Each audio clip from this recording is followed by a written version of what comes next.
anybody who has to shave right here and carry water in their purse, you're gonna need them to help out.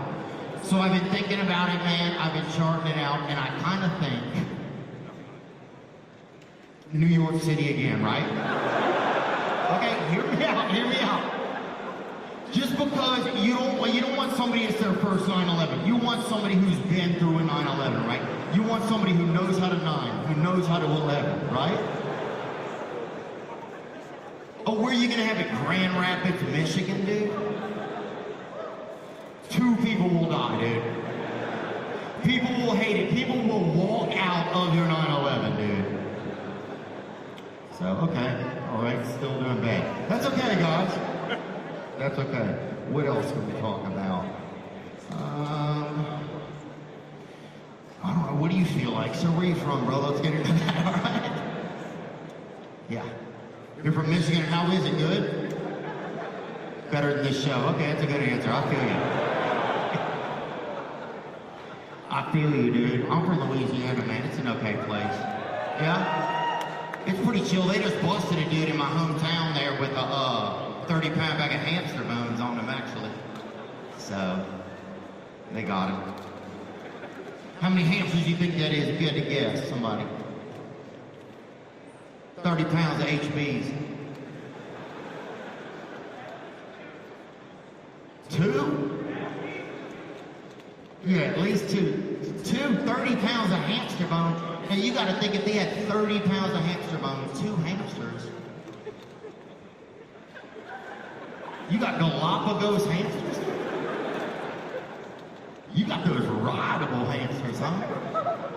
No, they busted a dude 30 pounds of HBs in a pillowcase back of a Toyota Tercel. And they got him. Okay, all right. What is this guy, just shoot me or something, dude? This is getting tough. What else can we talk about? Man, that's how I feel too. Sorry, I don't know why I feel so weird. We'll get through this, man. This is good. Yeah, okay.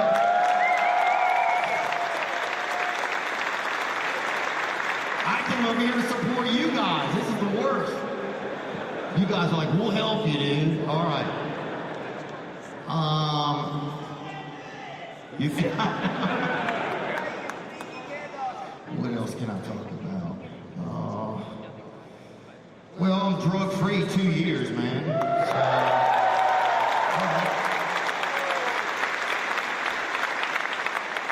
you guys allowed to do drugs in the military? No, huh? That's good. That's a good answer, yeah. Yeah, I'm 2 years sober off of cocaine, so that's pretty good, man. Yeah, I liked cocaine. I liked it, man. Happy to enjoy it. Yeah, some of the people are like, do you like it? I'm like, yeah, that's me. You know, I've done it a decent amount. I've done cocaine off of a baby's back as well, so not proud of myself, but welcome to Michigan, dude. Yeah, and it wasn't my baby. I don't have a baby, dude. My friend Richard had a baby, right? And I didn't think he had a baby, and one night we're partying somewhere, we're doing some cocaine, and he's like, dude, I gotta get home to my baby. And I was like, you have a baby? He's like, yeah, dude. So we go upstairs in his house, right? And we go in a room, and he had a real baby in there, like a real baby from like Christmas or whatever, you know? And it was in like a cage, not a cage, but like a little topless cage or whatever. Yeah, crib, right? Okay, whatever. Little house, cool house. And somebody put some cocaine on the baby's back, right? I didn't do it. Richard says I did it. And it wasn't a lot of cocaine. It was just it was like, you know, it didn't weigh the baby down. Okay, and it was a mixed baby, so you could see the cocaine, right? Yeah, I'm not doing white dust off a white child's back, all right? You can't even see the child. You're just huffing on this kid like I'm Joe Biden, dude. Okay. Anyway, so this is how the game worked. You would do like your share of the cocaine off the kid's back, and then you had to get out of the room. And if the kid didn't move his eyes, you got 1 point for your side, right? So it's 1-1, right? I hit a ripper off this little shit wizard, right?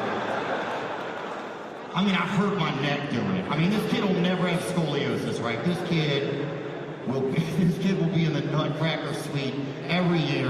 I hit a ripper off this kid. I'm backpedaling out of the room, bam, run into Richard's wife, Lauren, who's been a bitch at student council. She calls the police. Richard goes to jail, dude. And I left. I barely even knew him, so. Anyway, all right. Oh, this is going way better in my imagination earlier. What else? Anybody was ever in special ed? Let's hear it, huh? Oh, dude. That's way more than I thought. Yeah, I didn't say special forces, guys. I got put into special ed, learning disabled, I think they called it back in the day, you know. And I remember the first day of school when I got there, they gave you a little piece of paper and it said on it, P104. And that meant portable 104. They had these little outlier buildings outside of the schoolhouse. And it was just like these little forward operating bases out in like, just outside of the main school, you know. It's got an uninsured area, you know. And I got to the door of it and it said on it, learning disabled, you know. And they had, it was who it said it was on the door. They had gingers in there, Spicy's, Devil's Cans, they called them back then. They had twins. I don't believe in twins. You can do whatever you want, but I don't need two of the same person. Yeah, why don't you guys go in the woods, figure out who the real one is, send that guy back out, okay? Because I'm sick of talking to Sean and Matt. They had twins. They had gingers. They had asthmatics, right? Air pussies, they called them, you know? Yeah, you can't breathe. This ain't your planet, okay? Anyway, and they also had the OG down. They had the OG learning disabled people. They had Down syndrome in there. Yeah. We had the original Down syndrome dude, the guy that only looks down, right? The guy who's like, I've been down, I stay down, you know? Gravity is my girlfriend, that guy, you know? We had him. We had Up syndrome, that guy. He was in there. We had the blind guy with the stick, the bravest guy God ever made. Every step he moves is a step into just sheer darkness, the Lord's room, but he was in there. We had the dude that just moves like a half inch at a time, that guy, Inchworm Watkins, he was in there. Cautious Clay, just keeping the world clear of landmines a half inch at a time, he was in there. The first wigger that they'd ever seen in our area, right? The first white kid that wanted to be black, they'd never seen it before. They put him in that bitch, okay? So you had Down syndrome, you had Up syndrome, you had bravest blind dude, you had lean with it, rock with it. Then you had Brian Purvis just dribbling an invisible basketball and posting up limp kids in the lunch line. And we were what it said on the door, we was learning disabled. And the teacher wasn't even a teacher, dude. It was Mr. Gregory that did the bleachers. And I'm like, who in the hell is this? This is the oldest one of us, bro. Why is he teaching us in Oakley's? And I didn't know why I was in there, man, and I was in there. I was in there for about 6 weeks. I was in there learning disabled, you know? And you try to say, hey, I don't think I'm supposed to be in here. And they're like, yeah, that's what you all say. And so I was just in there. I didn't know if something happened to me over the summer. I didn't know if I got hit by something or if I was like an undercover boss or whatever. And I was in there about 5 weeks, and this kid, I knew a friend of mine named Scotty. He was bringing a note from his teacher to our teacher, and he came through our class. And I saw him, I was like, Scotty. And he acted like he didn't know me. I'm like, dang, bro. I'm in here deep. They can't even see me out there anymore. And about 2 weeks later, a teacher came in. She had some paperwork on her. And she said, there's been a mistake. And you saw half the people in there just stood up like that, dude. I mean, people that hadn't stood up in a long time, just I mean, even Down syndrome went mid-sentence. And they called out my name, you know? So, when I see somebody that's learning disabled, man, I did my time, you know? And part of you never leave, you know? Gang recognize gang, so. We good? I want to thank you guys. I tried my best. This was super hectic, but that's not on you guys, that's on me. I want to thank the Qatari government for bringing me out. I definitely prepared, but it just, I don't know what it was. It was a lot, but we did our best, and I want to thank you guys also for, you know, even as hectic as today was, even with me telling jokes, it wasn't my best day. I'll give you that. But my job is, I get to say what I want, right? I get to say what I want, right? I get to speak freely, right? Whether you agree or not, but I don't have that right if people don't stand up for it, and so I just want to say that I wouldn't even be able to come here and do my job not well today if you guys weren't here sacrificing your time and commitment. And so I just want to thank you guys for giving me the freedom of speech, and we'll use the freedoms a little bit better next time, but I couldn't thank you more for making my job possible. It wouldn't exist. And thank you to the Qataris for having us here today. And you guys be good to yourselves, baby. Praise God.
to dream the impossible dream, to find the unbeatable flow, to bear with unbearable sorrow, to run where the brave dare not go, right the unlovable wrong, to be better far than you know, to try when your arms are too weary, to reach the unreachable star.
Thank you very much.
Ladies and gentlemen, can you please take your seats?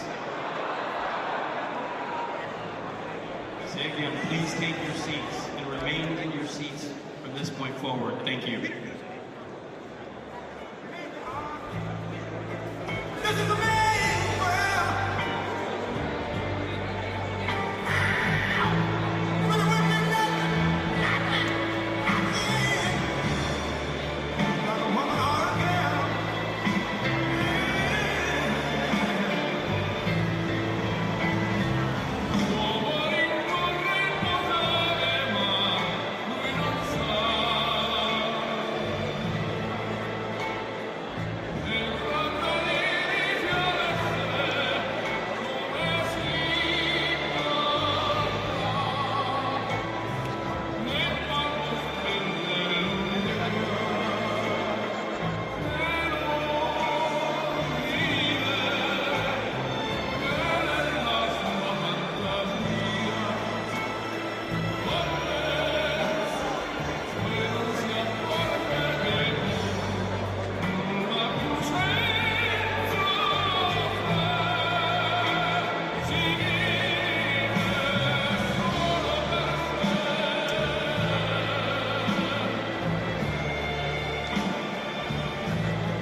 There's one hymn especially that we want you to come to know and love. A great hymn of adoration. It's a Swedish hymn written in 1886.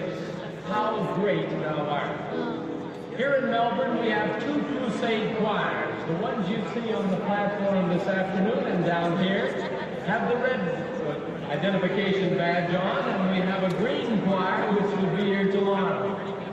We had over 1,400 of them registered. And we know that you'll enjoy their ministry and song, and just now we're going to ask them to come. Shady Khan and the choir to join in singing, How Great Thou Art.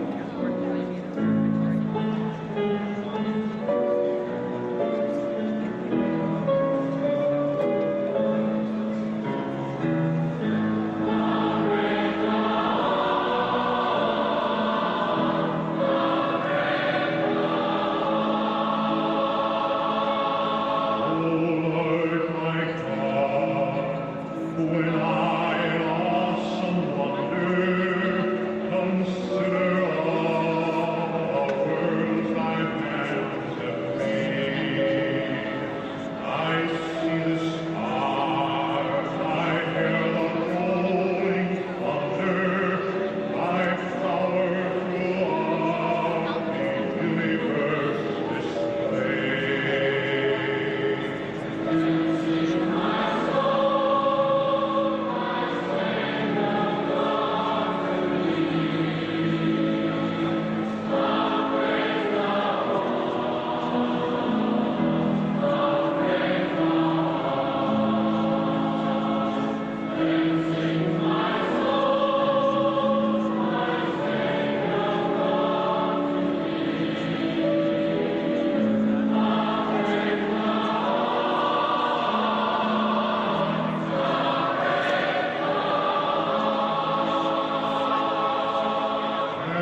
Udeid and air-minded warriors of the Ascent Arena.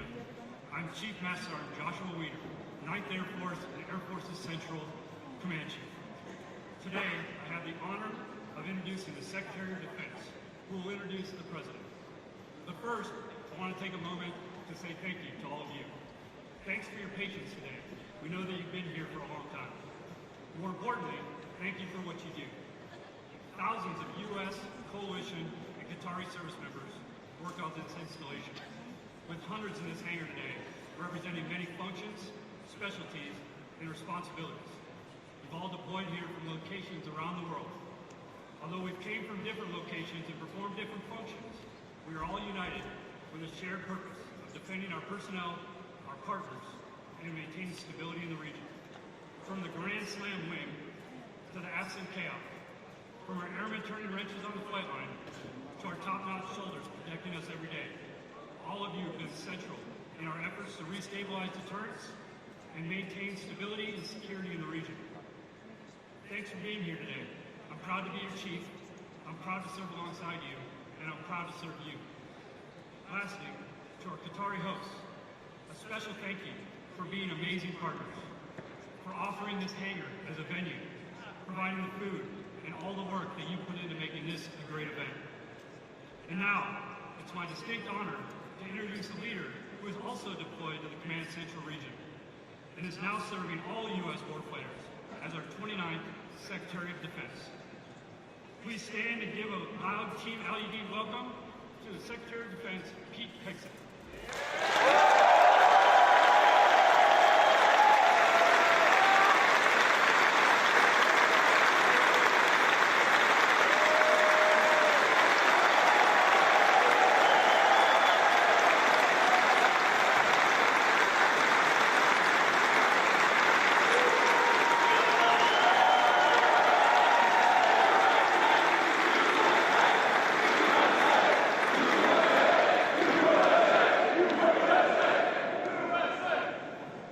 How we doing, American warriors?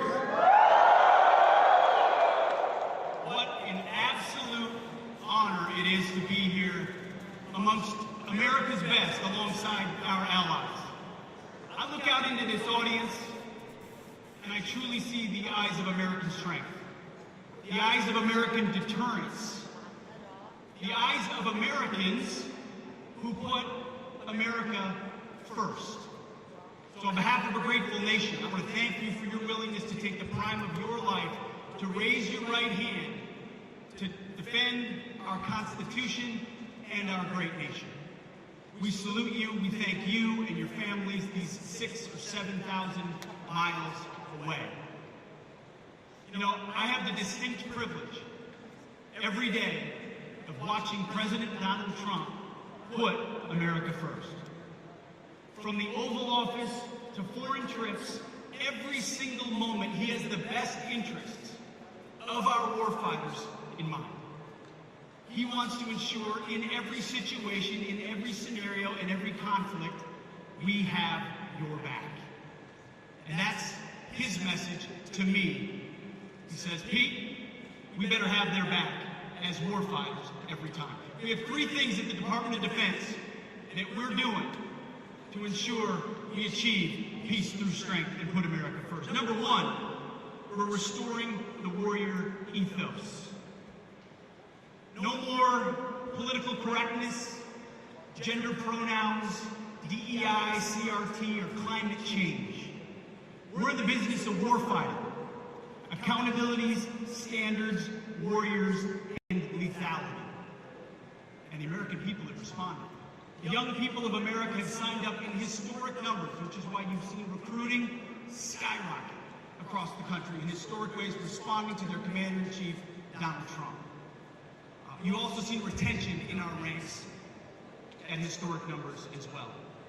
We're restoring the warrior ethos. We're also rebuilding our military. President Trump has committed $1 trillion defense budget, a historic budget unlike any before, a generational rebuilding of our capabilities. We will have the best ships, the best subs, the best planes, the best fighters, the best drones, missiles, air defense, space defense, border security, Golden Dome, you name it. America will be stronger than ever before under our Commander-in-Chief, Donald Trump. He is committed to that. And number three, we are reestablishing deterrence. Sadly, over the last 4 years, we saw a collapse in Afghanistan, what happened on October 7th, the war in Ukraine, violence unleashed by wokeness and weakness. But under President Trump, we're seeing a renaissance of peace through strength. Our enemies know that we mean business, and our allies like Qatar here know that we will stand beside them. That projection of strength, that recognition of American leadership is what unleashes peace. See, my first motto as a platoon leader was those for my platoon, Charlie Company Sector 113, was those who long for peace must prepare for war. We are warfighters, standing behind this Commander-in-Chief, prepared to deliver peace and security for the American people. And we have the greatest Commander-in-Chief possible in the Oval Office and here with us today. It's always my message to the troops, this man has your back. And that is why it is a distinct honor to introduce to you the 45th and 47th President of the United States, our Commander-in-Chief, Donald J. Trump.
president 20 years ago, I look like you. But I want to give a special hello to Udeid Air Base, sometimes referred to as the deed. That's a sinister term, the deed. Today, we can all relax and be at ease, and we're going to have a little fun. I have nothing else to do, so let's have a little fun, right?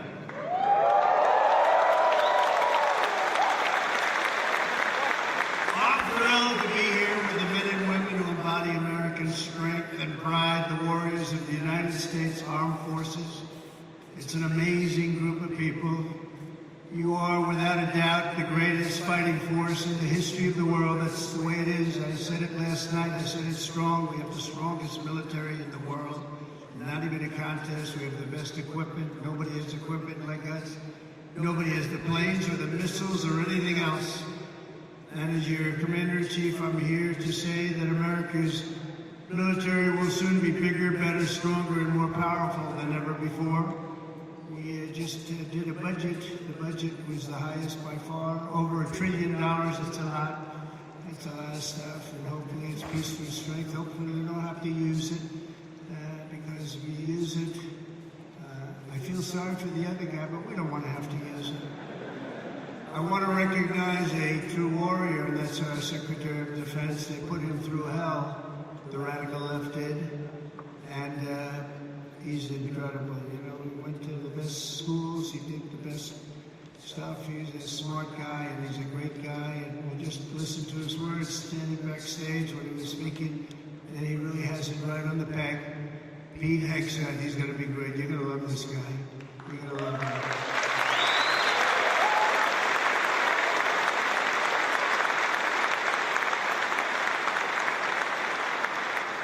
And I also want to influence you to clap for a man who's a great influencer. In fact, my son, Barron, said, Dad, you got to do an interview with somebody I hadn't heard of.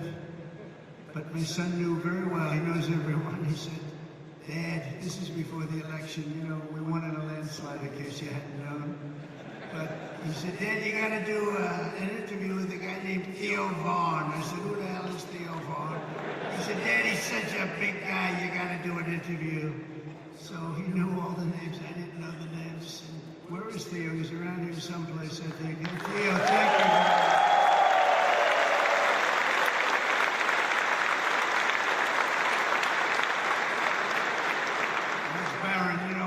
He said, you got to do it there. We had a good time, right? We had a good time. We had like 270 million people that listened. So you know what? I think Barron was right. Thank you for being here, Theo. Appreciate it. Also, Lee Greenwood, right from the beginning, that song went on. And you know, that song was a successful song, but we made it the most, #1. We made that song, it's the top of the list of that type of song. That's a pretty big, I don't want to go into the list because you'll get upset with me if I do. Like the national anthem and things, and it became unbelievable. And I was saying you could get Elvis or anybody else to do a song. There's nothing, that was my intro song right from the beginning, because as you know, we won 3 elections, okay? And some people want us to do a 4th. I don't know, we'll have to think about that. You saw the new hat, the hottest hat is, it says, Trump 2028. We're driving the left crazy when you see that.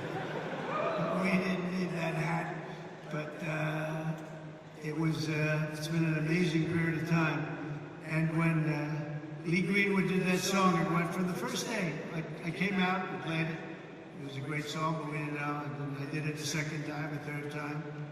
And that was 968 rallies ago. Can you believe that? We did 968 rallies. I said, another hat says 968. I said, what the hell does that mean? That's the number of rallies. I said, you have to be kidding. But from the very beginning, and when we played Lee's song, and it was the walk-on. And then for the last inauguration, I had all the big singers, they wanted to do a song for me, and they wanted to have me walk on to their song. And my people, oh, that would be nice, that would be nice. And when I heard about it, we were all set. We had a lot of them. And I heard about it, I said, I'm not switching. Are you kidding me? I'm not switching. So we stick with Lee, but nobody could have done better than Lee.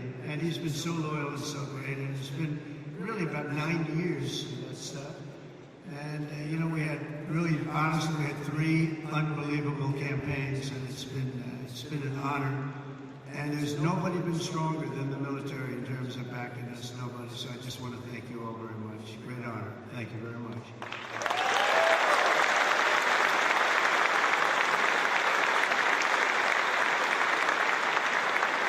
And also with us today is really a great talent, and somebody who's one of the most popular television hosts in history. Still looks young to me, but he's been doing it a long time, but he's an incredible man. He's always seems to take my side, and therefore I like him even more. But he has common sense. We talk about common sense all the time, but he's one of the biggest in the history of television. The great Sean Hannity. He's here someplace. Sean, stand up wherever you are. Thank you, Sean.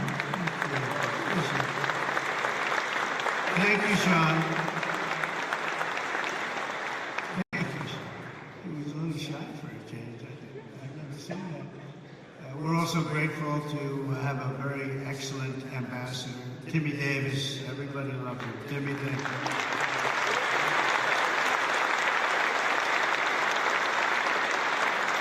Along with you great military leaders, these are real leaders, these are real tough cookies.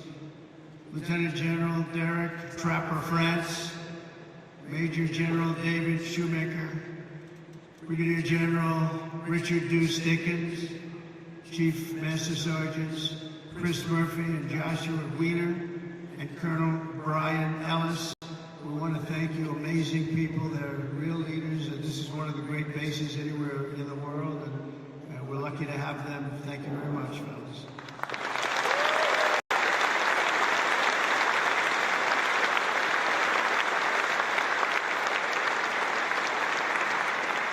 And a very special thanks as well to our partners from the Qatar Army, Armed Forces. Let's give them a really special hand. They are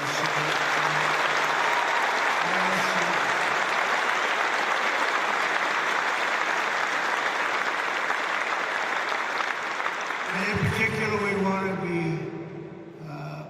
give a little special applause to somebody that's been so good. Deputy Prime Minister and Defense Minister, Saud. Where are you, Saud? Thank you very much.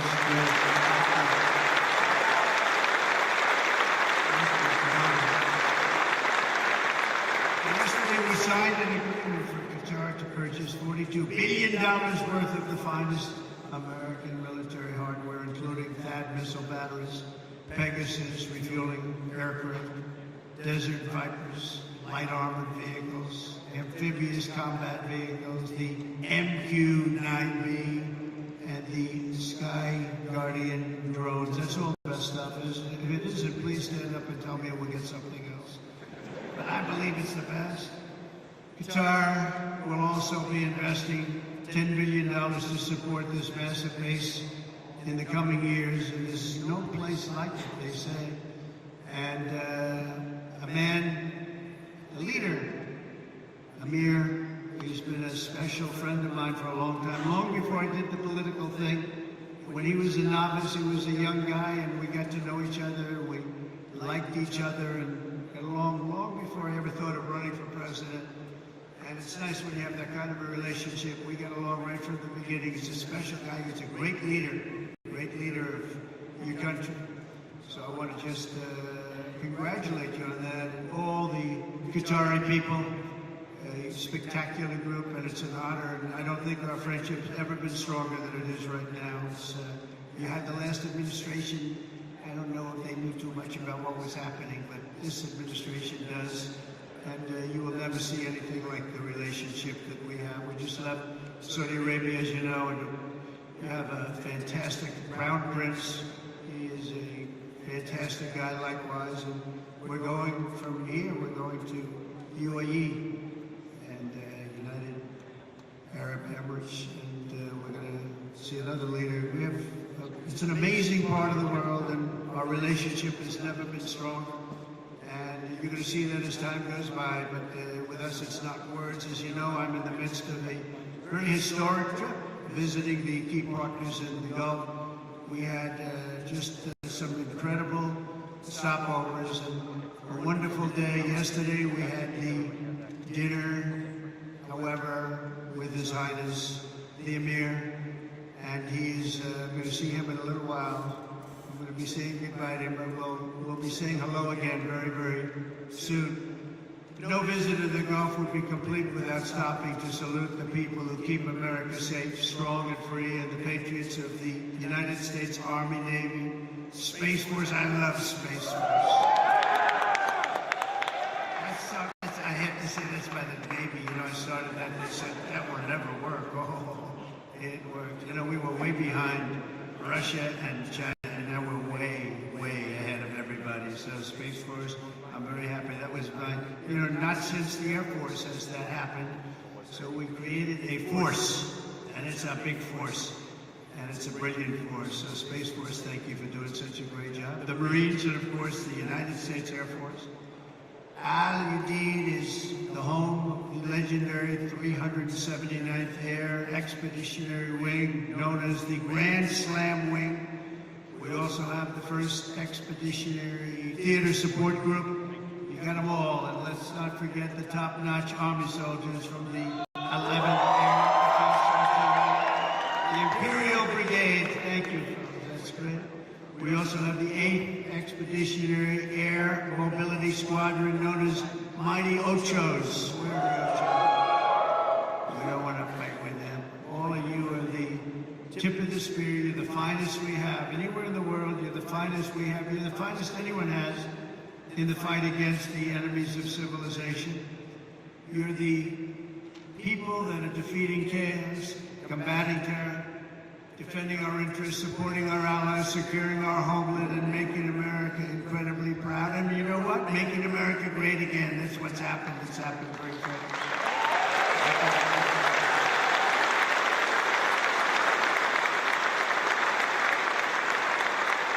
As president, my priority is to end conflicts, not start them, but I will never hesitate to wield American power if it's necessary to defend the United States of America or our partners. And this is one of our great partners right here.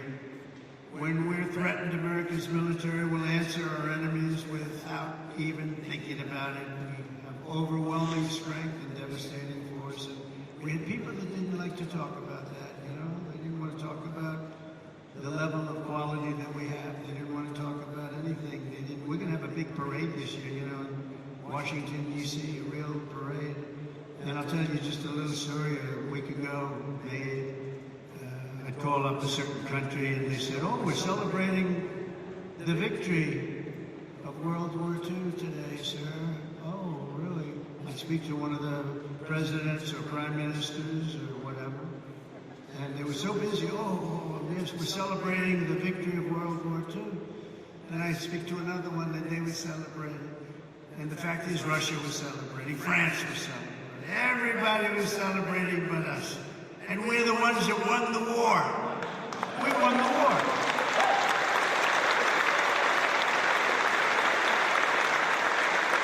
They help. But without us, they don't win the war. We're all speaking German. No. Without us, they're speaking German, maybe a little Japanese too. We won the war, and we're the only ones that didn't celebrate. So what I did is I got my crack staff over there, and we did it every time. We have May 8th, and we also have the date in November, that sacred date in November for World War I, because we won that war too. But think of it, I'm calling. No, we love France, right? But I think we did a little more to win the war than France did. Do we agree? You know, I don't want to be a wise guy. But when Hitler made a speech at the Eiffel Tower, I would say that wasn't exactly ideal. And I called up the President, Macron, good guy, by the way. Donald, we are celebrating our victory over the Germans. Oh, that's wonderful. We don't take credit for what we do. And I said, what the hell? Every country I've spoken to in the last week is celebrating the war but us. Isn't that terrible? So we're going to be doing holidays. But I said, it has to be a working holiday because, you can only do so many of them. We have a lot of holidays. I'm not so sure we should have them, and you don't have to go to work. Our country has to go to work. So we're going to have a working holiday for each one of those 2 days. And we're going to be celebrating too, because we should celebrate more than anybody else. And others did help a lot, but nobody helped like us. We wouldn't have won. I mean, the fact is, not winnable without us. And now we're stronger than ever before. You know, I rebuilt the military in my first term. We had a great first term every way. We had the greatest economy ever. Stock market up 88%, the biggest rise ever. All of that stuff. But the second term is going to be even better. We have over $10 trillion going to be invested in our country. And this little tour didn't hurt, I will tell you. Between the 3 great places, I recently announced that I'll approve an unprecedented $1 trillion, as I told you. It's going to end up going higher investment in the U.S. Armed Forces, and that's a record as part of that effort. I signed an order to build the Golden Dome missile defense shield to protect our country from missile attack. Is everybody okay with that?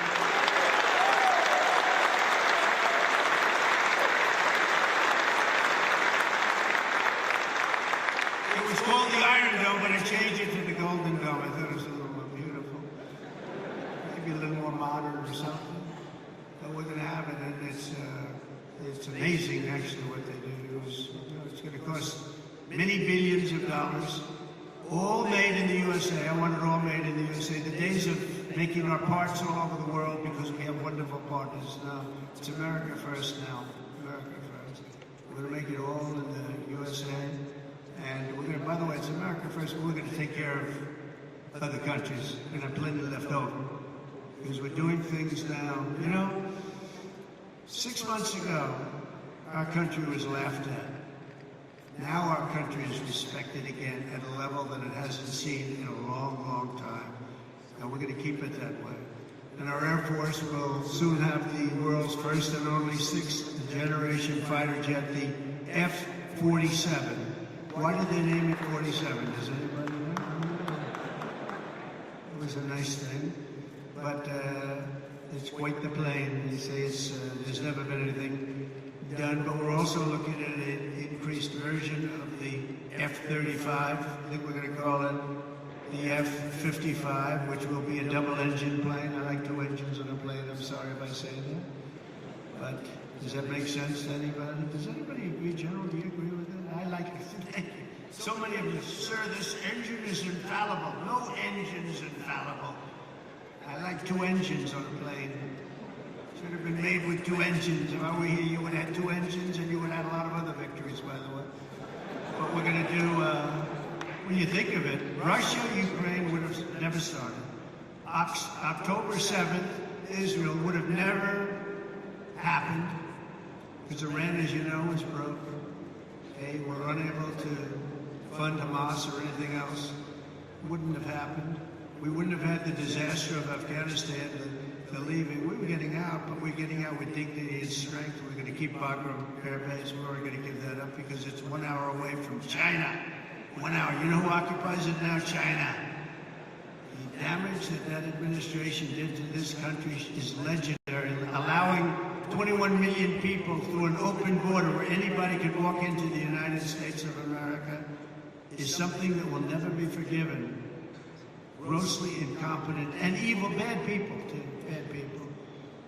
But the real strength of our military doesn't come from its fighter jets. It really comes from our people. That's you. It comes from our people. You're unbelievable people. The aptitude and all of the things you have to do what you do. You know, I look at some of those engines, and I'm a pretty smart cookie. I would tell you I'm real smart. And I look at you and you take those engines apart and put them back together, blindfolded, and fix them up. It's amazing what you're able to do. And then to fly them, just incredible. You're incredible. You're a very special group of people. And that's why my 2026 budget includes across the board. Maybe you don't want to, look, for the good of the country, you don't have to take it. Pay raises for each and every one of you, substantial pay raises.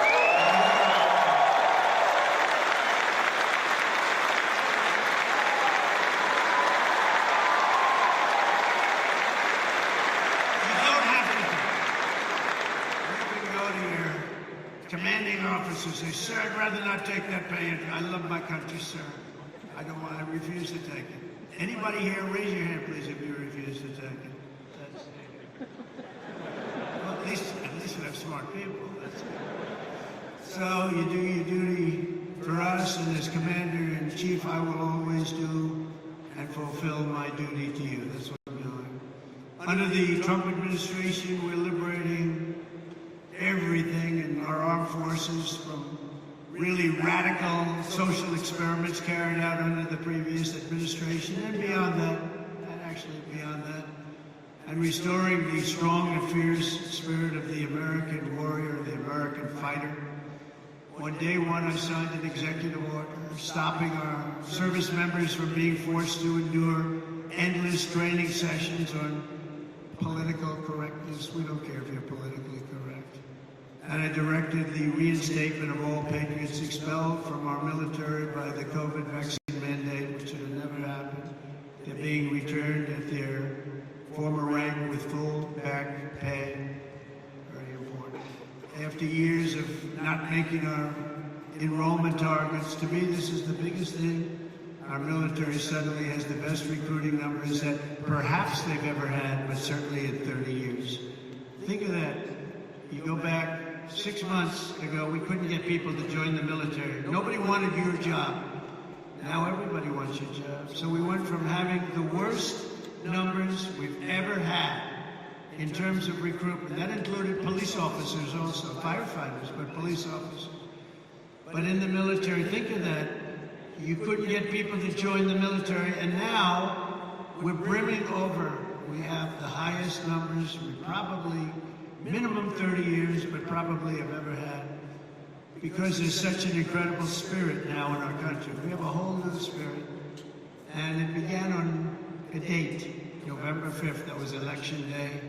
Under the Trump administration, America is back, and America's military is back, bigger, better, and stronger than ever before. Since my inauguration, service members stationed throughout this region have terminated 83 major terrorists operating across Iraq, Syria, and Somalia, including the #2, just recently, global leader of ISIS. And I knocked out ISIS, as you know, in my term. They said it was going to take 4 years. I said, why 4 years? That's a long time. And then I met a General Raisin-Jane. He's now the head of the Joint Chiefs of Staff, right? And he was great. He said, we could do it in 3 weeks.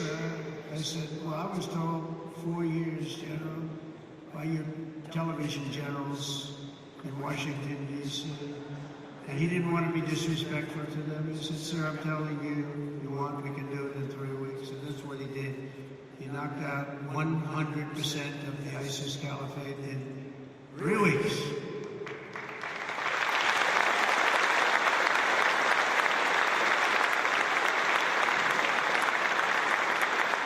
Should I tell you a little long, boring story about that? Yeah. Okay, some of you have heard it because it's sort of a cool story, but I was wondering why we couldn't defeat, ISIS. We have this great military, all these great jets that we have, new all over the place, the best in the world, the fastest, the best.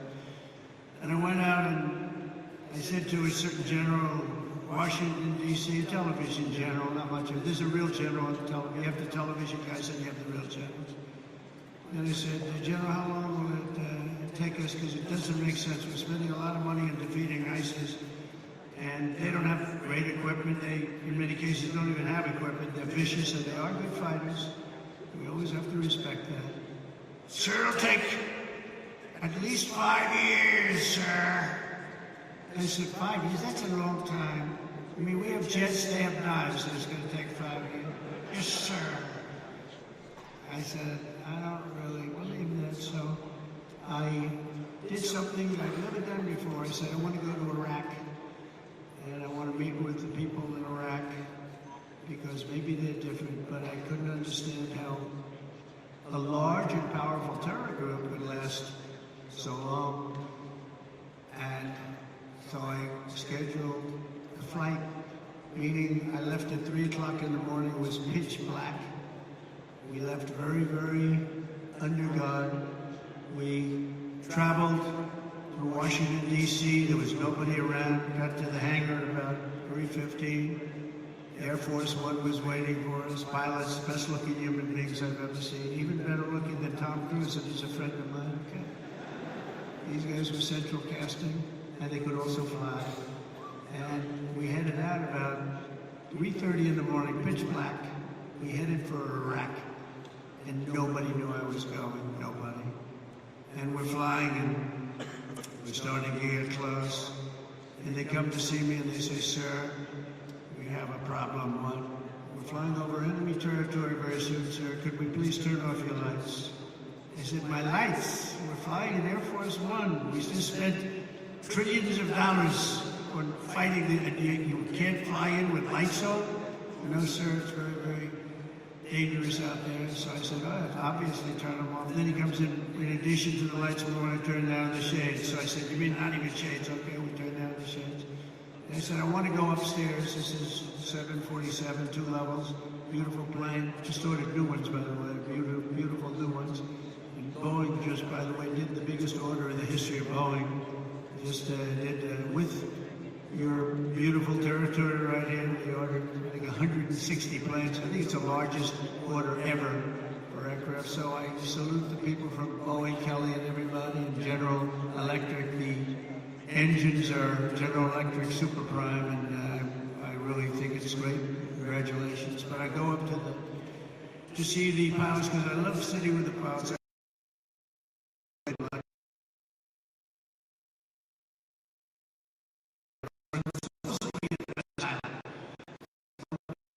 By the way, but it seems to be, I have no complaints. We land, it's like always landing on glass. I've had pilots where when you land,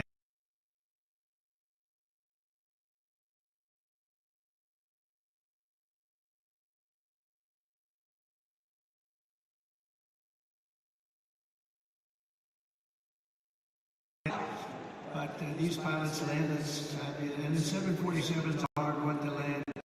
I go up, I see the pilots, I say, "Hi, Captain." The guy's a handsome guy, we've got a blonde flat top. I'd like to have a flat top like that. I don't know if the hair's good enough for that, I don't think so. I don't think I'm gonna try it either. But perfect person, and I look at the right, he's perfect. Everybody was perfect, they're like perfect human beings. I said, "How we doing, Captain?" "We're doing fine, sir. We'll be there in a half hour, sir."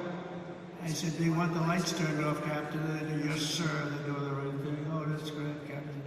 It's great." So now we're 15 more minutes, and all of a sudden, and most of you know the sound because that's what you do, but you have the computer voice, a beautiful voice where it says 1,900. They're talking about feet. So when you're in the big planes and sophisticated planes, the voice comes on, and I'm sitting back there watching them fly it beautifully, and I'm still not 100% happy with the statement that he agrees that the lights should be turned off. I would have preferred that he said, "No, there's no problem." But that's not what he said, so we're going through, because 1,900, 800, 700. Talking about feet. Now 700 is getting pretty close to the ground. I don't see a thing. There's no lights, there's no runway, and I've done this a lot, and I always see the runway in the distance. I have fairly good eyes. I'd say for my age, extremely good eyes. And I don't see a runway. 600, 500. Captain, are we okay? "Yes, sir. We'll be landing in just a few minutes, sir." 400. "Captain, are we okay? I don't see a runway up there, Captain." "Oh, we're fine, sir. No problem, sir." 300, 200. I'm saying, "Captain, you sure we're okay here?" And he said, "We're fine, sir." And then, boom, here it just lands that thing so beautifully, and I see they had no light, they had no nothing. I don't know how the hell they do it, okay? All I know is we landed like, and for him it was 15, and I'm trying to pretend I'm cool as a cucumber, you know? I mean, it has to be cool as a cucumber, and I'm like, you know, I'm like, I'm not happy. But after we land, I actually went to my people and I said, "I want to ask you a question." I did a very brave thing just there. Is the president allowed to designate himself for the Congressional Medal of Honor? And they said, sir, honestly, that wouldn't be good. I said, okay. So anyway, we get my kid. You know, I have to say I kid because the fake news is back there, and they'll actually, no, and they'll say that the president wanted to give himself the Congressional Medal of Honor, and he was talked out of it by his staff. So anyway, so I get the door opens, we have a platform. I see down, I look down, and I see these are all specimens, just like you guys are all perfect people. And I'm seeing a couple of generals, a couple of staff sergeants, drill sergeants, but everybody's like from a movie. And I walk out of the plane and meet the first gentleman. And I said, what's your name? He said, Kane, sir, my name is Kane. And I said, hello, Kane, what's your first name? Well, they call me Raisin. I said, wait a minute, Raisin, you mean like Raisin King? Yes, sir, that's what they call me. General, I love you. You're the guy I'm looking for, General. You're the guy I'm looking for. So it's Raisin Kane. It's Daniel Kane, but Raisin Kane, they call him. Then I met another general, I met a colonel, I met a sergeant. We all, they said, sir, would you like to rest? He said, what do you mean rest? I've been resting in the plane. I don't want to rest. What do I have to rest for? He was thinking about Biden to come, okay? Biden would have rested the entire trip. He wouldn't, first of all, he wouldn't have made the trip. But if he landed, he would have been rested for about 5 days before he had the first meeting. And I said, no, let's go have the meeting because I want to find out what's going on over here. I'm spending a lot of money and people are being killed.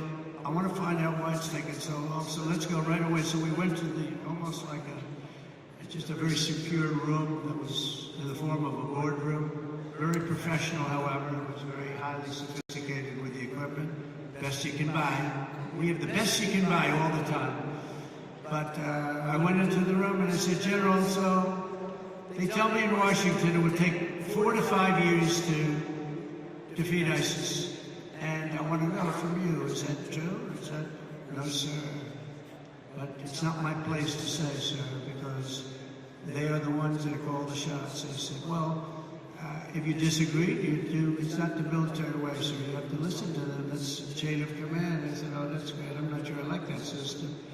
But how long do you think it would take you if I gave you total authority to go in and knock the hell out of them? So it would take approximately 3 weeks. I say, say it again, General. I was told 5 years.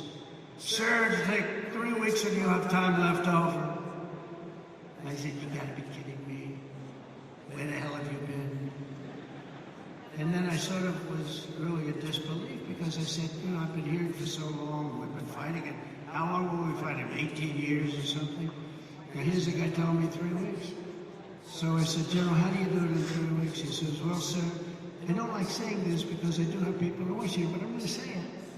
We have portable stations, we have portable runways, we have runways all over the place, we have other bases, and we're being forced to fight them from a very far away distant base, which is right here.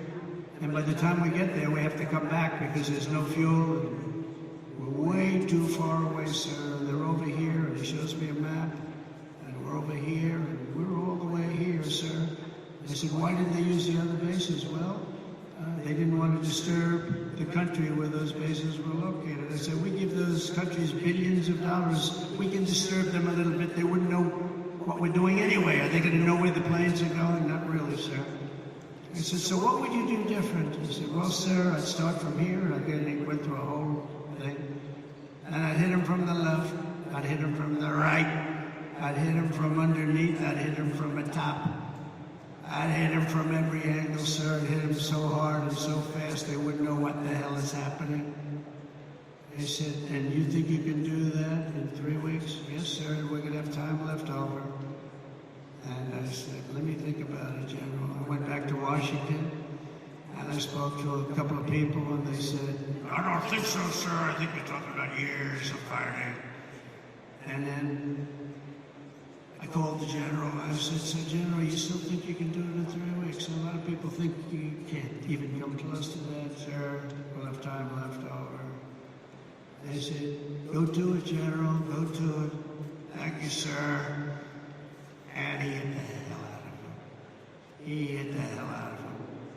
And he calls me up, sir, we have, out of these people. And if you want, I can finish it off right now, sir. I said, well, I don't know, that's a lot. It's a lot of people. Well, these people are not good people, sir. These are not good people. You'll feel better about it. Well, they're not good people, but they're people, aren't they? And he goes, I said, you know what? Why don't you buzz them for a little while, and maybe after a day or two of buzzing them, they'll surrender. They don't know about surrendering, sir. Well, maybe they'll raise the white flag. They don't have a white flag, sir. I said, well, give it a shot anyway. He said, all we're going to do is take a couple of bullet holes in our wings. You guys know about that, right? And I said, well, let's give it a shot. And he calls up and says, let me do the job, sir. I said, all right, do the job. And we defeated 100% of the ISIS caliphate in just a very short little period of time. Totally different from what I was told in Washington, D.C. by a bunch of frickin' losers. Losers. And that's the beginning. And I took that general and made him the head of the Joint Chiefs of Staff, as I told you. And he's going to be great, and he's highly respected by everybody. Just a different kind of respect. It's a real respect. But we can do our job better than anybody in the world, but you have to have the leadership at the top, And we're doing that. We're finding, we let a lot of 4 stars go. We had more 4 stars. We had, I think, 425 4 stars. In World War II, which, by the way, we won, in World War II, we had 187 generals. And we had like 425 generals now, without really a war. And so we made a lot of changes, and we have the best. We have the best. We worked hard to figure the best, the real ones. We want the real generals. Not the fake generals, and not the political generals, too. So we have something that's special, but it can show you really what happened. We also just apprehended, as an example, the ISIS terrorist of the Al-Baghdad, the one that caused all of the problems in Afghanistan, caused unbelievable destruction. We lost 13 great soldiers. I got to know the parents and the families of those soldiers. But you know what they don't say is the ones who were so horribly wounded, which were many. And hundreds of people were killed from the other side. I always include that. That should have never happened. That whole mess should have never happened. I think it was the most embarrassing day in the history of our country.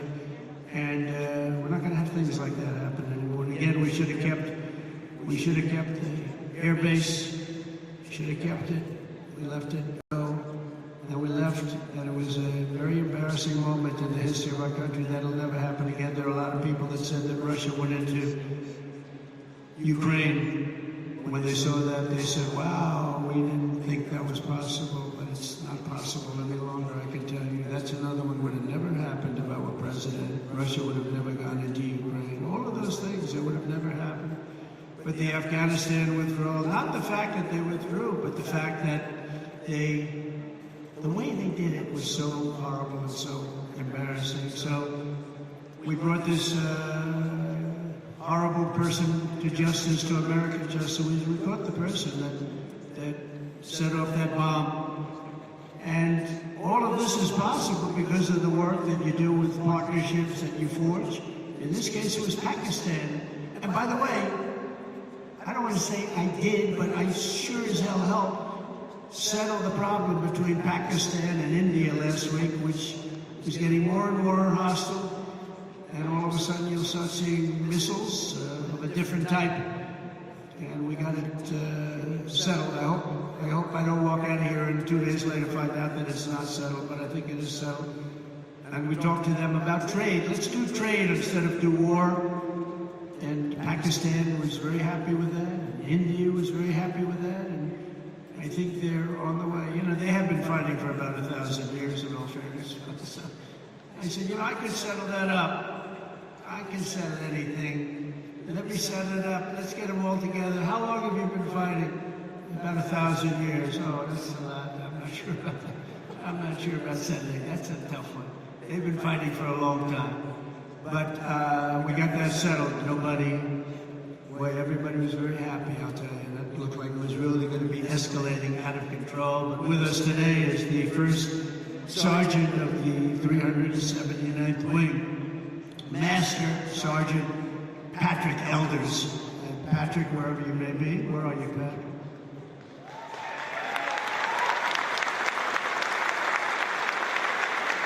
Handsome guy. I'm looking at him from here, and it says after having served 22 years, he's a lot.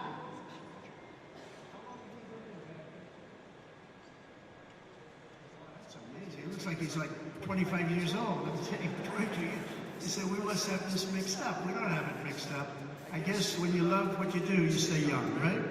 And he loves what he does, no doubt about it. But having served over 22 years in the Air Force, he's one of his, right now, this is his 6th deployment. But this time it's a little different because his stepson, Airman First Class Ashton Inman, is on his own first ever deployment nearby in Kuwait, right now in Kuwait, which is really incredible. Master Sergeant Elders is proud that 2 generations of his family are now serving the same mission in the same theater, protecting the same great American flag. So say hello to him.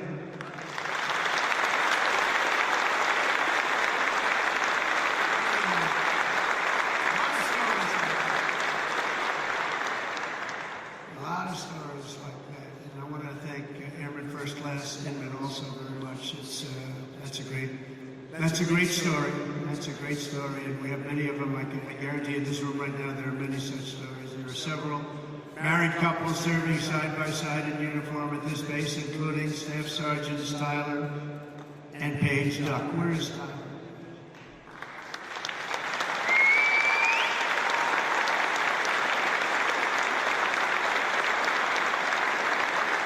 For years, they grew their relationship while Paige was deployed in the UK and Tyler was halfway around the world at Joint Base Elmendorf, Richardson in Alaska, conquering a 14-hour time difference. That's a lot of time difference. And now they're together at Al Udeid, and it's really great. So Staff Sergeants, congratulations. It's fantastic. The American people never forget that our service members and their families make incredible sacrifices each and every day so that all Americans can be safe and be free, and we love our amazing military families. Our military families are as good as you can get. The men and women here today are part of a noble tradition of service that has been passed down from one generation of Americans to the next, and your spirit and courage and sacrifice has always been there when we needed you the most. You're always there when we need you the most. With us today is Master Sergeant Michael Schlow, who happens to be from a small town in a place called Butler, Pennsylvania. Has anybody heard of Butler, Pennsylvania? Michael's a member of the Air Force Reserve as well as Butler County Corrections Officer. And last July 13th, he attended the rally where an assassin tried to take my life. He gave it a shot. Not good. Or someday. As soon as the shots were fired, Michael raced to direct law enforcement toward the sniper's perch, then worked to evacuate the rest of the crowd in a very safe manner. But Master Sergeant Schlow would be the first to tell you who the real hero was that day. He personally knew and really liked veteran firefighter, also a veteran of the military, great veteran of the military, who laid down his life for his country, really laid down his life for his country. His whole life was about his country. Corey Comparator, and he's become somewhat of a legend, I will tell you. He took a hard shot. He took a hard shot, guarding his family. Master Sergeant Schlow, your commitment represents the very best in America. Thank you for your incredible service that day and forever, because that day was a horrible day, but you acted with incredible bravery. We've got reports about what you did. It was really amazing, and I personally appreciate it. It was a rough day. We don't want to have days like that. But Corey was an incredible guy, lost his life, guarding his wife and children. Every American warrior here today inherits a legacy of exceptional patriots who have defended our freedom for nearly 250 years.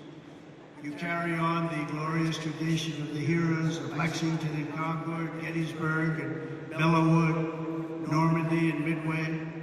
You embodied the spirit of the soldiers who hoisted the flag over Fort McHenry and the Marines who planted the stars and stripes on the summit to Iwo Jima. That was a rough attack.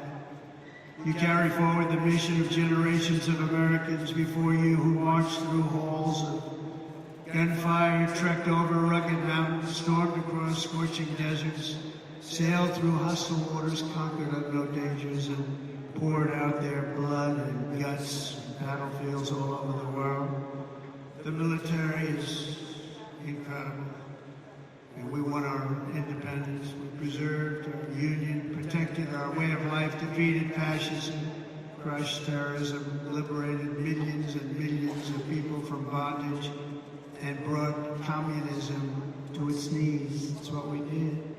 And now we're going to defend America from all enemies, overcome all obstacles and dangers, and as one nation we're going to build a future of peace and prosperity for generations to come.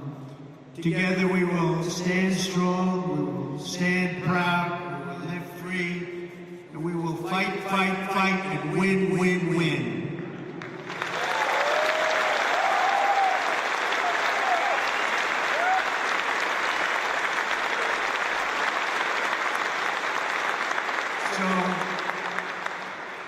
My trip is 4.5 days, but this is the one I was so looking forward to because I'm with the people that I really love and respect. We love and respect you. This is what you're doing, the service you do for your country. You keep us safe. There is no more important profession. And I was so proud to see those reports coming in just a few days ago saying that the enrollment is at the highest level ever, especially when I had to suffer running against a group of people that were very inappropriate, where they allowed that reputation of what you stood for and what you stand for to deteriorate to a point where we weren't able to recruit. So just remember this, you have a job now that everybody wants. Everybody wants to be doing what you're doing. It's a special job, and I'm so proud. When I saw those numbers come across the board that we set the record for enrollment in the military, and we took that from the exact opposite just 6 months before. I was very, very proud of that. We have a great country. We have a proud country. We have a country that's respected all over the world. And as I said before, a year ago we were laughed at, but nobody's laughing at our country anymore. We're the most respected country anywhere in the world. And thank you very much. And enjoy your lives. And God bless America. Thank you very much.